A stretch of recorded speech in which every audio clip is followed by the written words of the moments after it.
Lève ton cœur vers Dieu avec un doux mouvement d'amour et ne pense à lui qu'en tant que Dieu et rien d'autre. Ne désire rien d'autre que lui.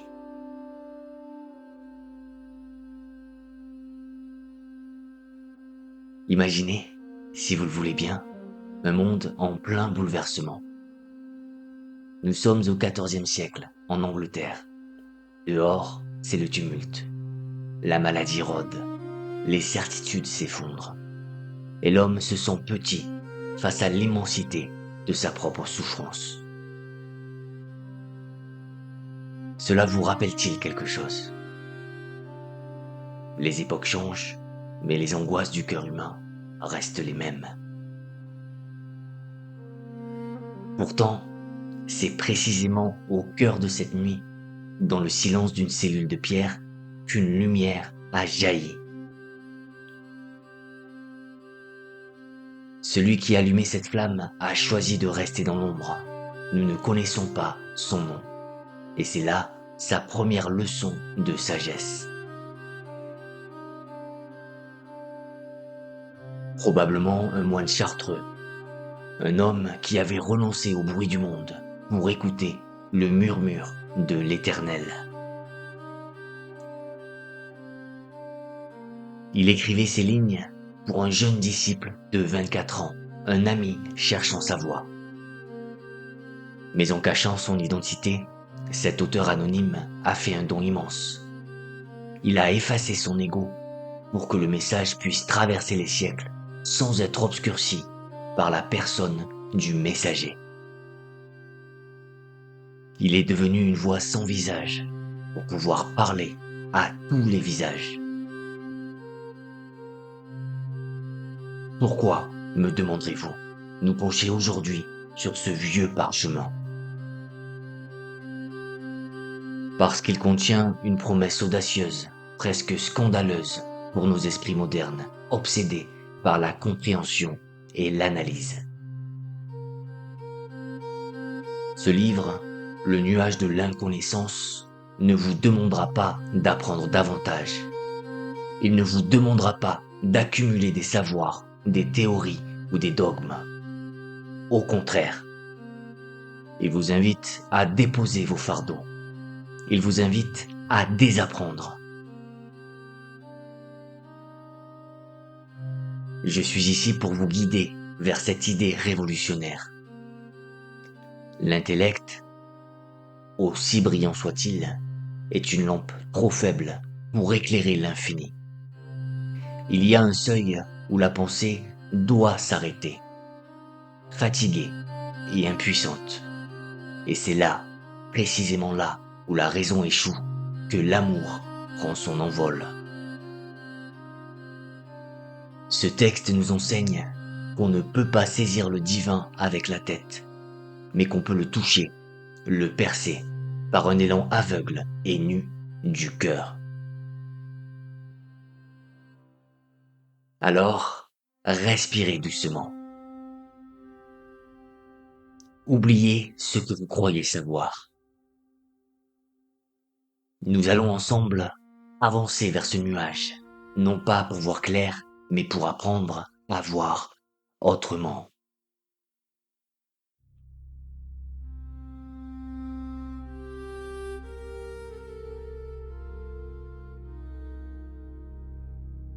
Je vous vois, parfois, épuisé par le fardeau de votre propre esprit.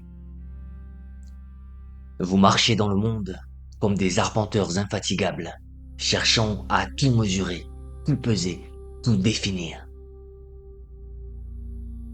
Votre intelligence est un outil magnifique, tranchant comme le ciseau d'un sculpteur. Avec elle, vous découpez la réalité en morceaux digestes pour mieux la comprendre. Vous dites, ceci est un arbre. Cela est une étoile. Voici le bien, voici le mal. Mais je dois vous dire une vérité douce et terrible à la fois. Ce ciseau ne peut pas sculpter la lumière. Notre guide anonyme nous avertit que sur le chemin vers l'absolu, votre intellect, aussi brillant soit-il, finit par devenir un obstacle. Car l'intellect fonctionne par la séparation. Pour comprendre une chose, il doit la tenir à distance, l'observer, la classer. Mais Dieu, l'infini, la source, quel que soit le nom que vous lui donnez, ne peut être tenu distance. Il n'a pas de bord, pas de contour, pas de fin.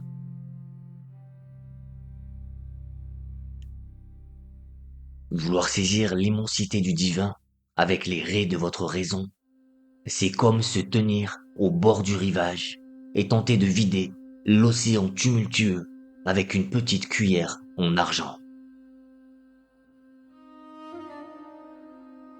Vous pourrez peut-être capturer quelques gouttes d'eau salée, une belle idée théologique, une doctrine rassurante. Mais l'océan lui-même, dans sa profondeur sauvage et vivante, vous échappera toujours. Écoutez attentivement ce que nous dit notre ami du XIVe siècle, car ces mots sont un appel à déposer les armes. De toutes les autres créatures et de leurs œuvres, oui, et des œuvres de Dieu lui-même, un homme peut, par la grâce, avoir la pleine connaissance et bien y penser, mais de Dieu lui-même, aucun homme ne peut penser.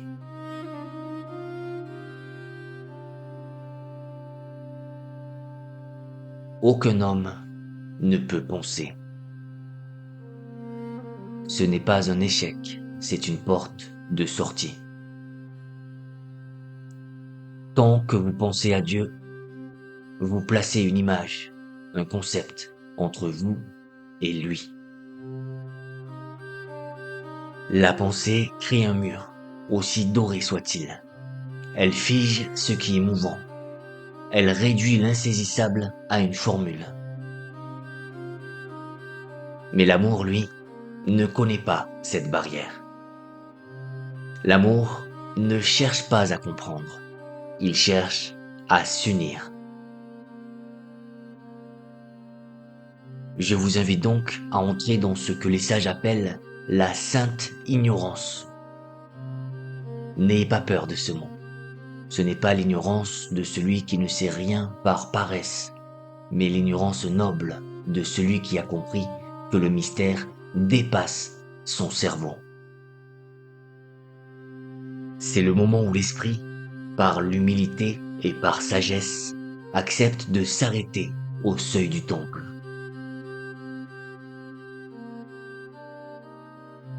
Il faut du courage pour admettre que nos cartes ne décrivent pas le territoire. Il faut de la douceur pour accepter de ne pas savoir. Mais c'est là, dans cet espace où la pensée abdique, que la vraie rencontre peut commencer. Abandonnez vos concepts complexes. Soyez nus, soyez simples. Car on ne peut embrasser le vent qu'en ouvrant les bras, jamais en serrant les poings.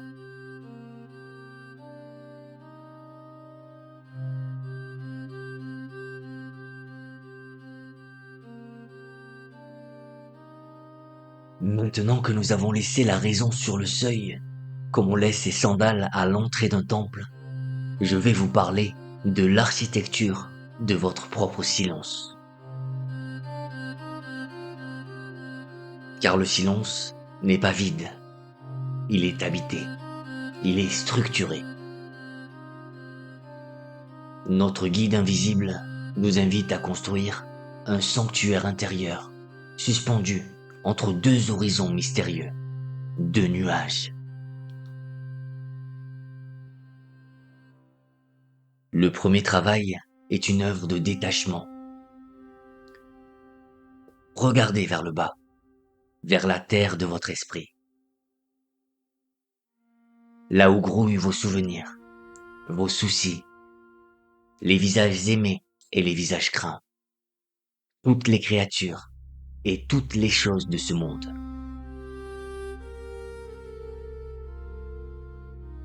Je vous demande de faire un geste intérieur d'une grande douceur, mais d'une fermeté absolue. Vous devez placer entre vous et toutes ces choses un nuage d'oubli.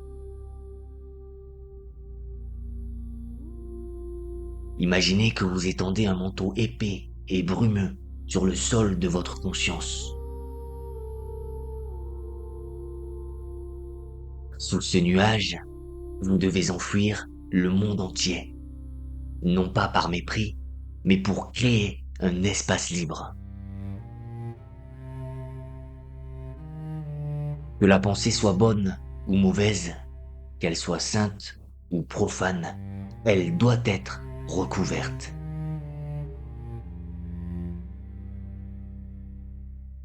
Si une image de votre passé surgit, glissez-la doucement sous le tapis de l'oubli. Si une préoccupation pour demain apparaît, confiez-la à cette brume inférieure. Vous devez devenir, pour un instant, étranger à votre propre vie, afin de retrouver votre essence.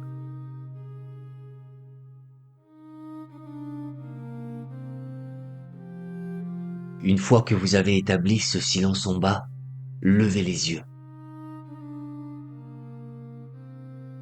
Au-dessus de vous, ne cherchez pas une lumière éclatante, ni des anges chantants. Ce que vous trouverez, juste au-dessus de votre tête, c'est une autre obscurité.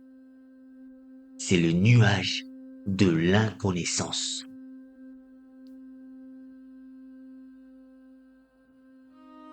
Ne soyez pas effrayés par ce terme. Ce n'est pas un nuage de pluie, ni une ténèbre menaçante. C'est simplement l'endroit où votre intellect ne voit plus rien. Car la lumière de Dieu est si intense qu'elle en devient pour nous une nuit. C'est un état de conscience où vous savez que vous êtes face à l'aimer. Mais vous ne pouvez ni le voir, ni le comprendre, ni le saisir. Vous êtes là, suspendu, le monde oublié sous vos pieds, et le mystère impénétrable au-dessus de votre tête. Comment alors traverser cet espace? Comment percer ce nuage du dessus pour toucher le cœur de l'infini?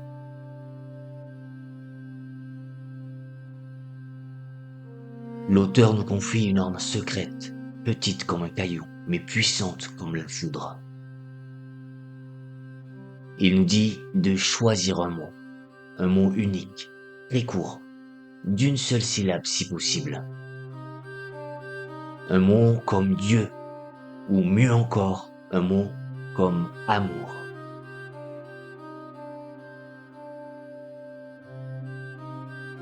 Ce mot ne doit pas servir à réfléchir. Ne l'analysez pas. Ne le décortiquez pas. Ce mot est votre bouclier contre les distractions et votre lance pour avancer. Saisissez ce petit mot dans votre cœur et utilisez-le comme un marteau. Frappez inlassablement, doucement mais fermement, sur le nuage épais de l'inconnaissance. Répétez-le, non pas comme une leçon apprise, mais comme un soupir, comme un appel, comme le battement de votre propre sang. Laissez ce monosyllabe être l'étincelle qui cherche le feu. Quand l'esprit s'égare, revenez au mot. Quand le nuage semble trop dense, frappez-le encore avec ce mot d'amour.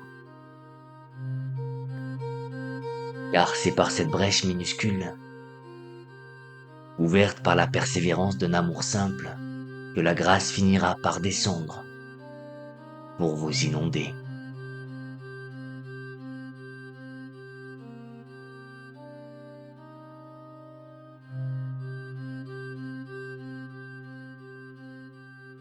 Je ne vous promets pas une mer d'huile sans tempête, car je sais, et notre guide anonyme le savait bien avant nous, que le cœur humain est une maison bruyante, peu habituée à fermer ses volets pour goûter la nuit. Dès que vous tenterez d'entrer dans ce silence, dès que vous essaierez de brandir votre petit mot d'amour contre le nuage, attendez-vous à une rébellion. Votre esprit est comme un enfant capricieux à qui l'on retire ses jouets. Il va crier, il va s'agiter, il va frapper à la porte de votre attention avec une force nouvelle.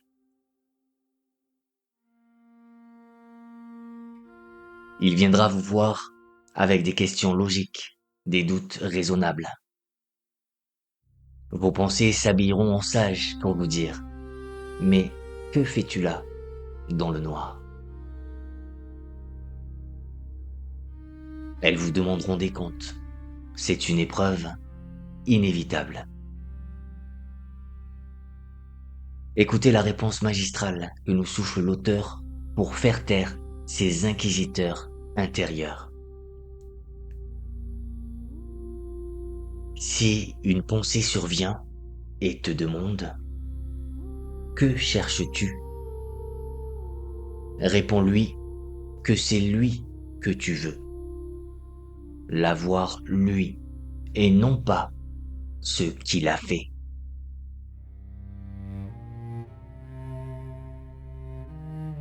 Comprenez-vous la nuance? Vous ne cherchez pas les miracles, les lumières, ni même la paix ou la sagesse. Vous ne cherchez pas les cadeaux de Dieu, mais Dieu lui-même, dans sa nudité essentielle. Mais comment tenir bon face à l'assaut des distractions? La tentation est grande de se battre, de chasser les pensées intrusives avec colère, de se crisper pour faire le vide. Je vous en prie, ne faites pas cela. La violence ne ferait que nourrir le bruit. Si vous vous battez contre une pensée, vous êtes déjà en train de penser à elle. Vous lui donnez de l'énergie.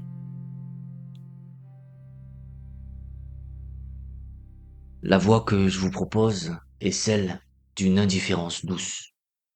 L'auteur utilise une image magnifique. Il nous dit de regarder ses pensées par-dessus l'épaule. Imaginez que vous marchez dans une rue bondée pour rejoindre l'être aimé.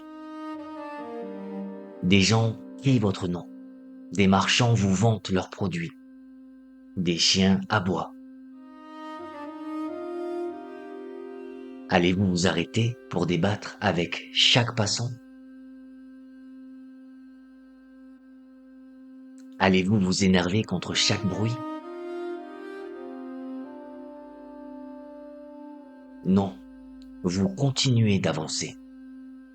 Vous les voyez, vous les entendez, mais vous ne les invitez pas à dîner. Vous regardez par-dessus votre épaule et vous passez votre chemin.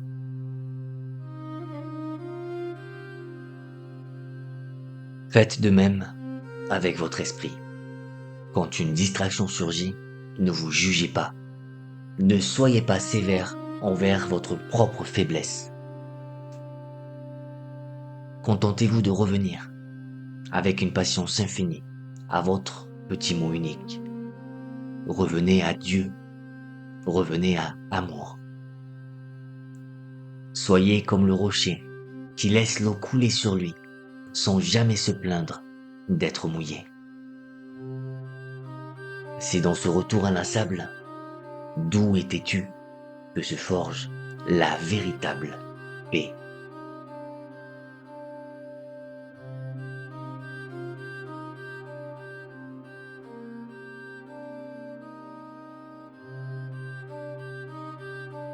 Peut-être qu'en m'écoutant, une inquiétude noble a germé dans votre cœur.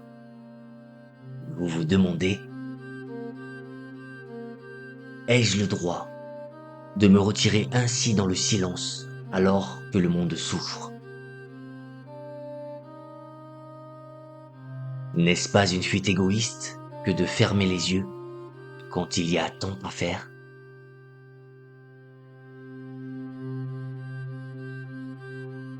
Laissez-moi vous emmener, pour répondre à cela, dans une petite maison de Béthanie, telle que notre auteur la revisite.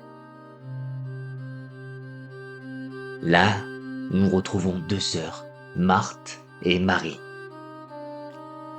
Marthe s'active, elle court, elle s'inquiète pour le repas, pour le service, pour les 1000 détails de l'hospitalité.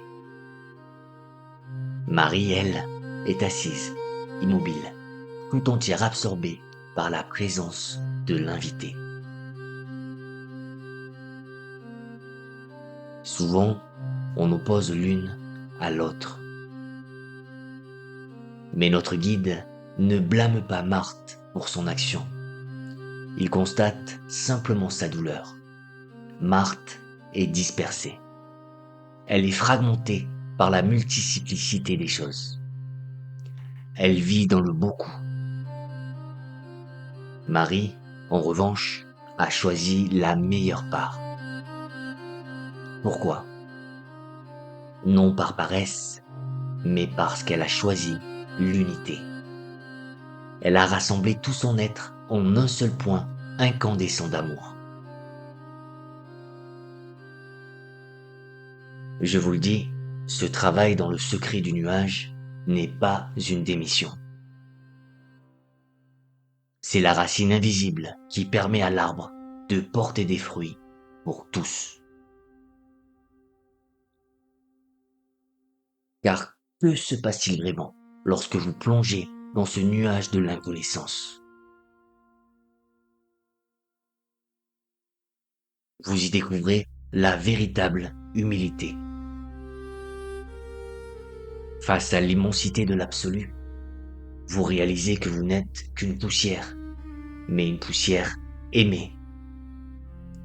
Et cette humilité brise les digues de votre cœur pour laisser couler une charité parfaite.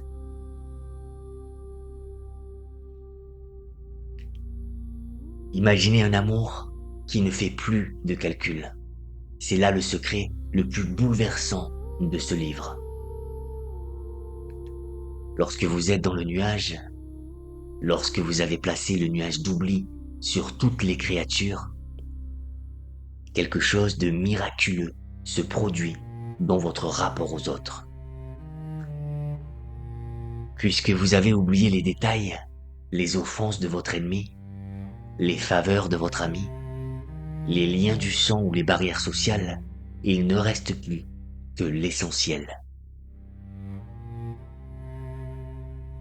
Vous ne voyez plus les hommes pour ce qu'ils ont fait, en bien ou en mal. Vous les voyez pour ce qu'ils sont. Dans cette haute solitude, vous devenez capable d'aimer l'étranger aussi intensément que le frère. Vous aimez votre ennemi avec la même pureté que votre ami. Pourquoi? Parce que vous ne les regardez plus à travers le prisme déformant de vos préférences ou de vos blessures.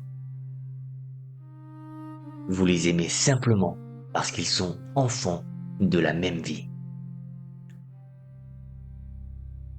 C'est là, croyez-moi, le sommet de la charité. Ce n'est pas un amour froid et distant. C'est un amour qui a été lavé de tout jugement. En apprenant à ne rien voir, vous apprenez à tout aimer. Ainsi, quand vous rouvrirez les yeux sur le monde, votre action ne sera plus une agitation fébrile comme celle de Marthe, mais un don paisible, puisé à la source même de la compassion.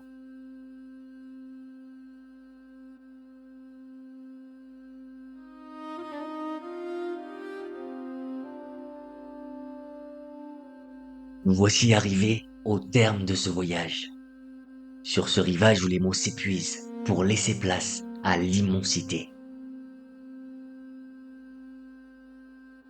Nous avons vu ensemble que la pensée, malgré toute sa noblesse, doit un jour plier le genou devant le mystère.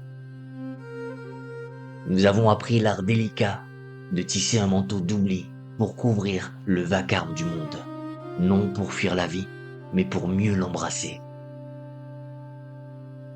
Et au centre de tout, comme un joyau caché dans la cendre, nous avons découvert cette vérité simple. Là où l'intellect tâtonne dans le noir, seul l'amour voit clair.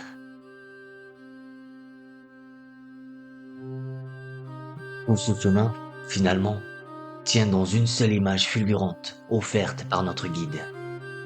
Il nous invite à lancer un dard aigu d'amour désirant. Imaginez cela, non pas une réflexion lourde, mais une flèche de feu, vive et légère, qui ne cherche pas à voir la cible, mais qui traverse les ténèbres pour toucher le cœur de l'être. Ce petit livre a traversé 7 siècles de tempêtes. Il a survécu aux guerres, aux pestes et à l'oubli. S'il nous parle aujourd'hui avec une telle fraîcheur, c'est parce qu'il ne s'adresse pas à notre époque, mais à notre éternité. Bien avant que nous parlions de pleine conscience ou de méditation, ce moine anonyme traçait déjà la carte du silence intérieur. Il a inspiré des chercheurs de vérité et des poètes immenses, comme T.S. Eliot, qui savait que pour posséder ce que tu ne possèdes pas, tu dois passer par la voie de la dépossession. Mais attention, mon ami. Ne laissez pas ces paroles s'endormir dans votre mémoire comme de beaux concepts rangés sur une étagère poussiéreuse. Comprendre le nuage de l'inconnaissance, ce n'est pas l'analyser, c'est y entrer. Je vous invite donc, peut-être ce soir ou demain à l'aube, à fermer les yeux un instant. N'ayez pas peur de ne rien voir. Osez prononcer ce petit mot d'amour dont nous avons parlé. Osez frapper doucement à la porte du ciel avec votre désir nu. Car le véritable livre ne s'écrit plus sur du papier. Il s'écrit désormais dans le secret de votre propre poitrine.